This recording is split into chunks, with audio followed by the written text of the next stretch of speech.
Congress NCP के साथ हम नहीं रह सकते और ये गठबंधन तोड़ा जाए, किंतु उनकी मांग मंजूर नहीं हुई। माननीय उद्धव जी ने हिंदुत्व छोड़ दिया, विचारों को छोड़ दिया और अपने विधायकों से ज्यादा कांग्रेस और एनसीपी की बात दिल को रखी। इन विधायकों ने अपनी आवाज बुलंद की, मैं इसको बगावत नहीं कहूंगा, ये आवाज बुलंद की और आवाज बुलंद करके इन विधायकों ने ये कहा कि आप बाहर निकलिए, नहीं तो हम इनके साथ नहीं रहेंगे। और ऐसे समय जब सरकार के पास बहुमत नहीं रहा और मुख्यमंत्री जी ने इस्तीफा दिया, तो हम ये लगातार पिछले 2.5 साल में कहते थे कि अंतर विरोध से भरी हुई सरकार है, ऐसी सरकारें चलती नहीं है और यह सरकार जब गिरेगी तो एक अल्टरनेट गवर्नमेंट हम देंगे, हम महाराष्ट्र पर चुनाव नहीं ला देंगे। इसलिए एकनाथ शिंदे जी के साथ शिवसेना जो है, शिवसेना के नेता के रूप में आज उन्होंने मुख्यमंत्री पद के लिए अपना क्लेम माननीय राज्यपाल जी को दिया। भारतीय जनता पार्टी के हमारे गुट ने उनको पूरा समर्थन दिया। हमारे 106 और उसके साथ साथ उनके साथ और हमारे साथ जो इंडिपेंडेंट्स और छोटी पार्टियां हैं, इन सभी के समर्थन का पत्र आज हमने सौंपा है और गवर्नर साहब ने श्री एकनाथ शिंदे जी को 7:30 बजे शपथ के लिए न्योता दिया है। आज केवल एक ही शपथ होगी श्री एकनाथ शिंदे जी की और फिर हम लोग सारी कार्रवाई करके उसका एक्सपांशन करेंगे। एक्सपांशन के समय शिवसेना के जो विधायक उनके साथ है, कुछ इंडिपेंडेंट्स है, हमारे 106 विधायक हैं, इनमें से जो ज्येष्ठ वरिष्ठ लोग हैं जो हमारी पार्टी तय करेगी या उनकी पार्टी तय करेगी, ऐसे लोगों को मौका दिया जाएगा और मंत्रिमंडल का एक्सपांशन किया जाएगा। मैं इस सरकार को पूरे तरीके से सहयोग करूंगा, मैं सरकार के बाहर रहूंगा और इस सरकार को सफल बनाने हेतु जो जो चीज करना आवश्यक है, ऐसी सारी चीजें हम मिलकर करेंगे। मेरा विश्वास है आदरणीय प्रधानमंत्री मोदी जी ने जो विकास का एक नया पर्व शुरू किया है, उस विकास के पर्व को 2.5 साल का जो ब्रेक लगा था, वो ब्रेक निकलेगा और फिर से महाराष्ट्र की प्रगति की एक्सप्रेस ये तेजी के साथ भागेगी। और उसके लिए मैं श्री एकनाथ शिंदे जी को बहुत बहुत बधाई देता हूं।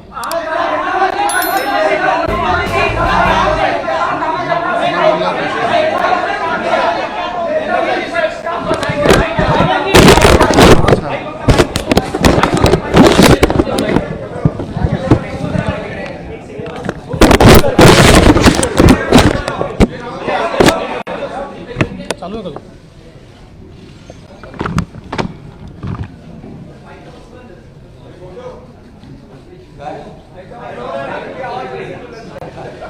अरे बरेच दिवस बाहेर आहेत.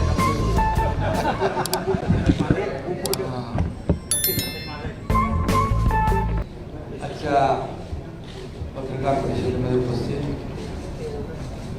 राज्याचे विरोधी पक्षनेते देवेंद्र फडणवीस साहेब आणि सर्व इतर मान्यवर आणि पत्रकार बांधव,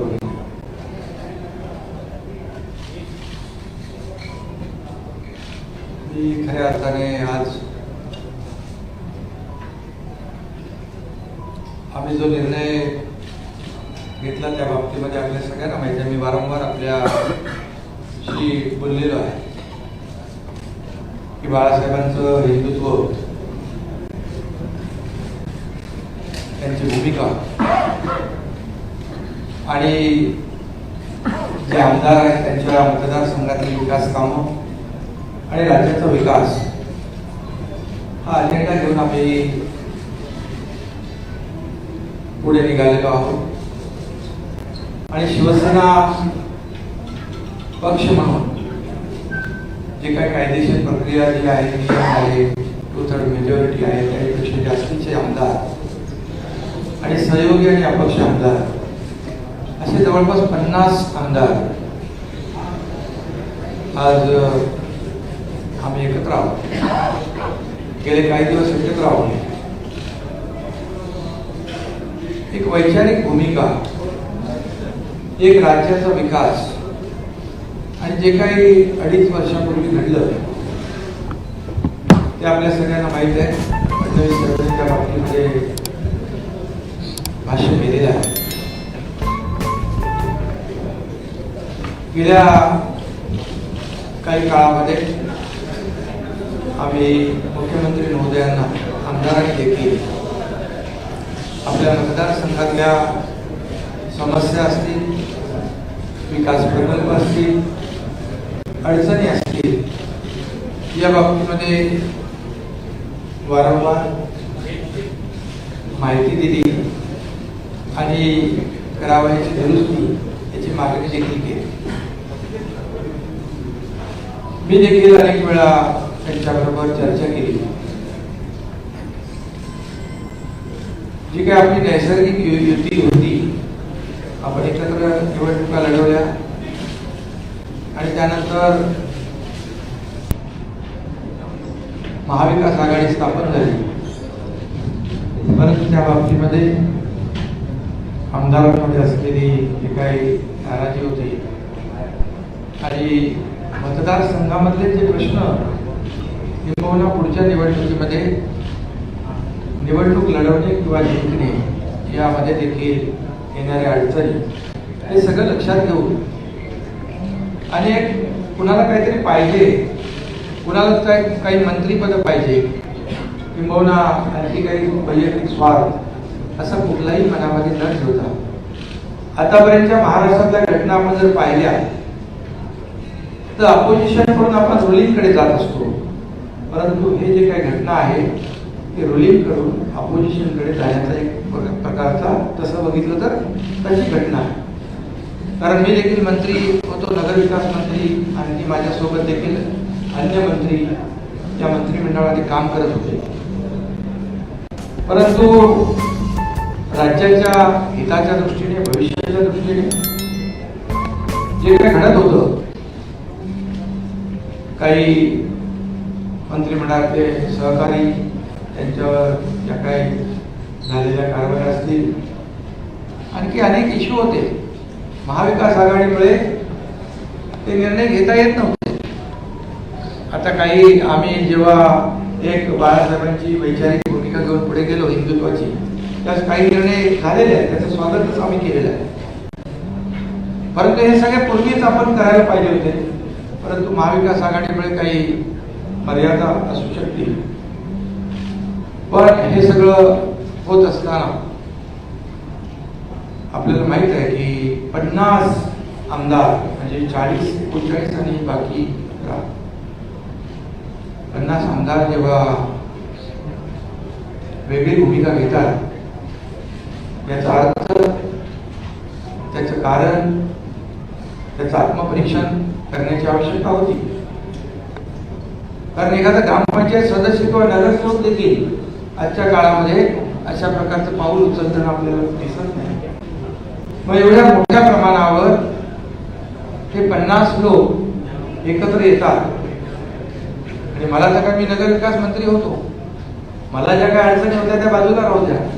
परंतु हे जे आमदार आहेत त्यांच्या मतदारसंघातले जे प्रश्न, इश्यू, समस्या ह्या सगळ्या त्यांनी मला सांगितल्यानंतर, आणि त्यांनी मला सांगितलं की आपल्याला आपण 3, 4, 5 वेळा प्रयत्न केला, परंतु दुर्दैवाने त्याच्यामध्ये यश मिळालं नाही आणि म्हणून हा निर्णय घ्यावा लागला आणि तो निर्णय आम्ही घेतला.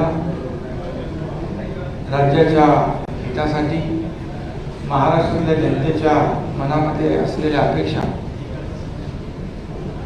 आणि म्हणून आज त्या निर्णयाबरोबर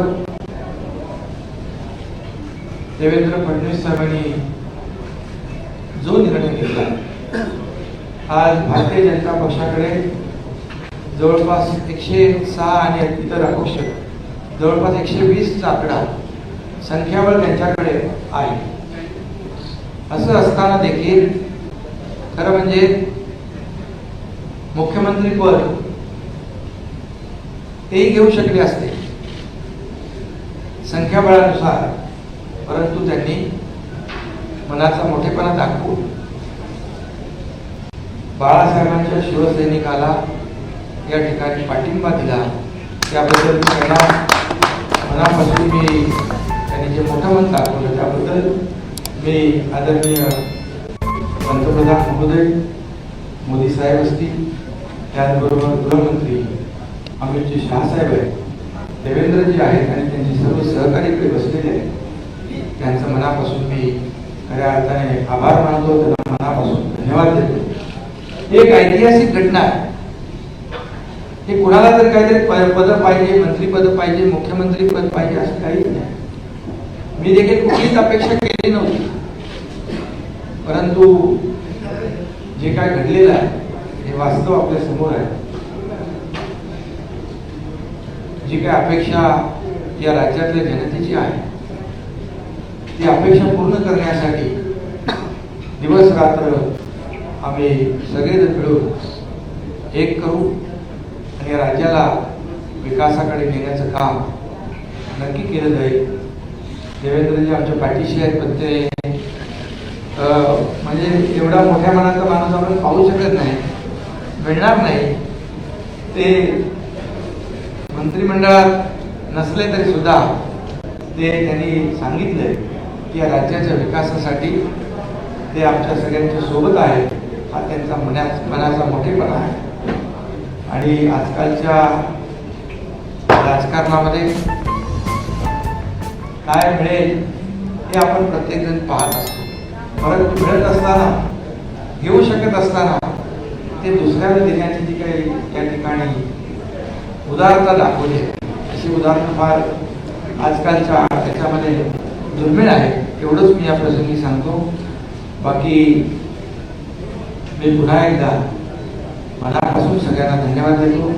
माझ्याबरोबर जे 39 शिवसेनेचे आणि 11 असे 50 जे आमदार आहेत ते देखील त्याच्यामध्ये काही मंत्री आहेत आणि आपापल्या मतदार क्षेत्रामध्ये ते देखील ताकदवान आमदार आहेत.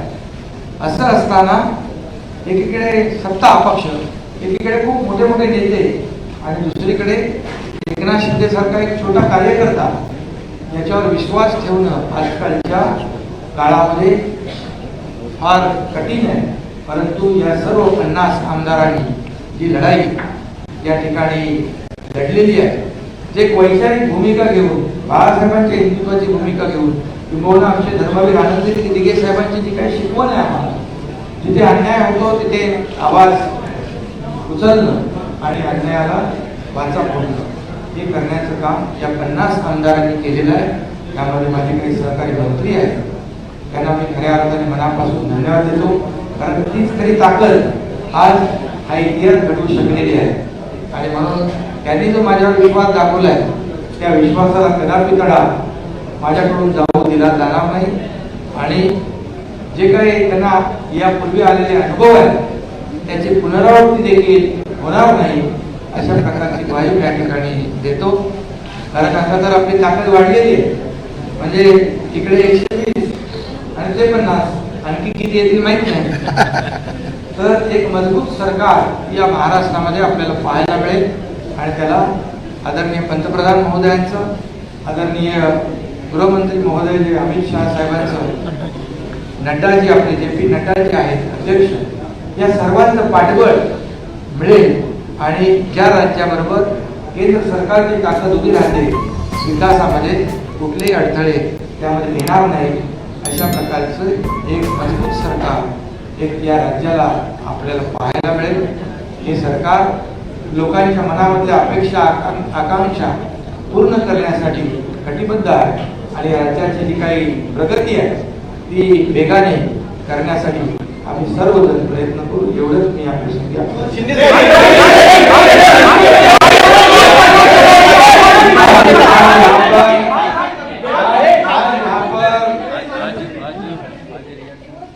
आज यहाँ पर मैं सभी लोगों का तहे दिल से स्वागत करता हूँ. देवेंद्र जी फडणवीस साहब यहाँ आए, उनके सभी सहयोगी हैं, उनको भी मैं धन्यवाद देता हूँ और आप सभी लोगों का मैं स्वागत करता हूँ. शिवसेना के 40 विधायक और इंडिपेंडेंट जो है ऐसे कुल मिलाकर 50 विधायक जो है वो आज हम लोग सब एक साथ हैं. आप सब लोग जानते हो पिछले कई दिनों से हम लोग आपसे भी बातचीत कर रहे लगातार.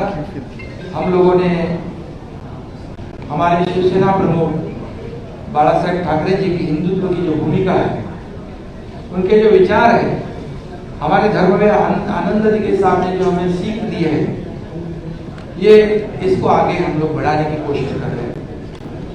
हमें कोई स्वार्थ नहीं है, हमें कुछ पद की लालसा नहीं. मैंने तो पहले ही जाहिर किया था मैं ऐसा जो कर रहा हूँ ये मुझे किसी चीज की आवश्यकता भी नहीं है.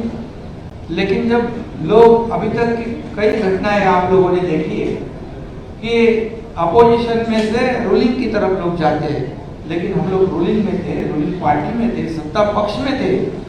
मैं भी नगर विकास मंत्री, मेरे साथ कई मंत्री और कई विधायक जो 50 की संख्या में है, ये सब 50 लोगों ने एक वैचारिक भूमिका लेकर इस राज्य के हित की बात, इस राज्य के विकास की बात और जो उनके चुनाव क्षेत्र में दिन प्रतिदिन जो समस्याएं खड़ी हो रही है, कल चुनाव में जीतने का जितना मुश्किल हो जाएगा, ये ध्यान में रखते हुए जो महाविकास आघाड़ी सरकार में जो अन्य पक्ष है, मैं किसी के ऊपर आज टिप्पणी नहीं करूंगा, लेकिन अन्य पक्षों के माध्यम से उनके चुनाव क्षेत्र में जो कठिनाई पैदा हो रही है, उनको जो प्रॉब्लम खड़ी हो रहे और भविष्य में उनका जो मतदाता है जिन्होंने उनको चुन के दिया है, उनके लिए वो कुछ कर नहीं पाए तो चुनाव कैसे लड़े, उनको कैसे फेस करे, ऐसी दुविधा में वो सब पड़े थे. और उन्होंने मुझे कहा कि हम लोग ने बार बार कोशिश की कि इसके साथ ये इसमें करेक्शन हो जाए. जो हम लोग पहले अलायंस में चुनाव लड़े थे, शिवसेना और भारतीय जनता पार्टी, ये नेचुरल अलायंस है, तो नेचुरल अलायंस के खिलाफ होकर हम लोग ने महाविकास आघाड़ी में है. अब कुछ करेक्शन हो जाए तो ठीक हो जाएगा और दोनों विचारधारा वाली पार्टी जो है इस राज्य का विकास करेगी. लेकिन हम लोगों ने कोशिश की, मैंने भी कोशिश की, लेकिन हमें सफलता नहीं मिली, दुर्भाग्य से. और इसलिए ये जो कदम उठाया है, ये किसी को मंत्री या किसी को, क्योंकि मंत्री हम लोग थे, किसी को कुछ पाने के लिए ऐसा नहीं हुआ. ये निर्णय जो हुआ है एक आइडियोलॉजी की बात है, ये बाला साहब ठाकरे जी की हिंदुत्व की बात है और इस राज्य के विकास की बात है. इसे हम एजेंडा आगे लेके जा रहे थे और आज मैं धन्यवाद दूंगा. देवेंद्र जी ने अभी यहाँ पर कहा कि हम लोग बाला साहब ठाकरे जी के शिव सैनिक को समर्थन दे रहे हैं. ये उनके दिल का बहुत बड़प्पन है. ऐसा कभी कोई करता नहीं. जिसके पास 120 विधायक है, जिसके पास 120 विधायक होने के बावजूद ऐसा कोई ग्राम पंचायत और नगर सेवक का पद भी नहीं छोड़ता है. ये तो मुख्यमंत्री पद है. और ये आज उन्होंने शिवसेना प्रमुख बाला साहेब ठाकरे जी के सैनिक को एक सपोर्ट किया है. इसलिए मैं आदरणीय पंतप्रधान नरेंद्र जी मोदी साहब को धन्यवाद देता हूँ, उनका आभार मानता हूँ. वैसे ही मैं गृह मंत्री अमित जी शाह साहब को भी धन्यवाद देता हूँ, उनका आभार व्यक्त करता हूँ. जेपी नड्डा के अध्यक्ष उनका भी धन्यवाद। और खास करके मैं देवेंद्र जी को धन्यवाद देना चाहता हूँ, क्योंकि वो खुद भी इस पद को प्राप्त कर सकते थे, लेकिन उन्होंने कहा है मैं भले मंत्रिमंडल में नहीं, लेकिन मैं इस राज्य के विकास के लिए सरकार के साथ हूँ। ऐसा जो इस राज्य में नहीं बल्कि देश में ऐसी मिसाल एक मिसाल होगी, और आज के जमाने में ऐसा करना मुझे नहीं लगता ऐसा कोई कर सकता है। और इसलिए मैं उनको धन्यवाद देता हूँ, उनके सभी सहयोगी जो है उनको भी धन्यवाद देता हूँ। इतना ही मैं कहूँगा, जो विश्वास भारतीय जनता पार्टी ने हमारे जो 50 विधायक है उनके ऊपर जताया है, आदरणीय पंत प्रधान महोदय जी ने, आदरणीय केंद्रीय गृह मंत्री महोदय जी ने, भारतीय जनता पार्टी के अध्यक्ष उन्होंने जो विश्वास जताया है उसको निश्चित रूप से हम लोग सार्थ करने की कोशिश करेंगे। और जो 40 और 10-50 विधायक जो है उनके बलबूते पर ये हम लोग यहाँ तक लड़ाई लड़ी है, एक वैचारिक लड़ाई है। और उनको भी मैं धन्यवाद दूंगा कि एक तरफ पूरी सत्ता है, एक तरफ पूरी सरकार है, एक तरफ बड़े बड़े नेता है। मैं तो उनके सामने एक छोटा कार्यकर्ता के रूप में मैं अपने आप को समझता हूँ, लेकिन 50 लोगों ने मुझ पर जो विश्वास और जो भरोसा जताया है उसे कभी भी मैं बिल्कुल तोड़ूंगा नहीं, उस पर खरोच भी नहीं मैं आने दूंगा। और उनको पहले जो अनुभव आया है पिछले 2.5 साल में उसकी पुनरावृत्ति नहीं होगी, इसकी भी मैं पूरी तरह खबरदारी लूंगा। इतना मैं कहूँगा। और राज्य को आगे बढ़ाने के लिए जो भी करना है विकास के लिए हम सब, आप लेकिन हमारे साथ रहिए। एक मिनिट पहिले सगळ्यात पहिल्यांदा आपल्या माध्यमातून मी आमच्या तमाम कार्यकर्त्यांना विनंती करणार आहे, पाऊस खूप आहे, मांडव टाकलेला नाही आहे, कोणाला निमंत्रण जाऊ शकत नाही आहे, त्यामुळे छोटा शपथविधी सोहळा होत असल्यामुळे सगळ्या कार्यकर्त्यांची मी माफी देखील मागतो। भाजपचे असतील, एकनाथजींसोबत असलेले शिवसेनेचे असतील, की कोणालाही प्रवेश या ठिकाणी मिळणार नाही, त्यामुळे कोणी इथे येण्याचा प्रयत्न करू नये असंही मी आपल्या माध्यमातून त्या सगळ्यांना विनंती करतो। इस तरह की तमाम खबरों से जुड़े रहने के लिए हमारे चैनल को सब्सक्राइब करना ना भूलें। धन्यवाद।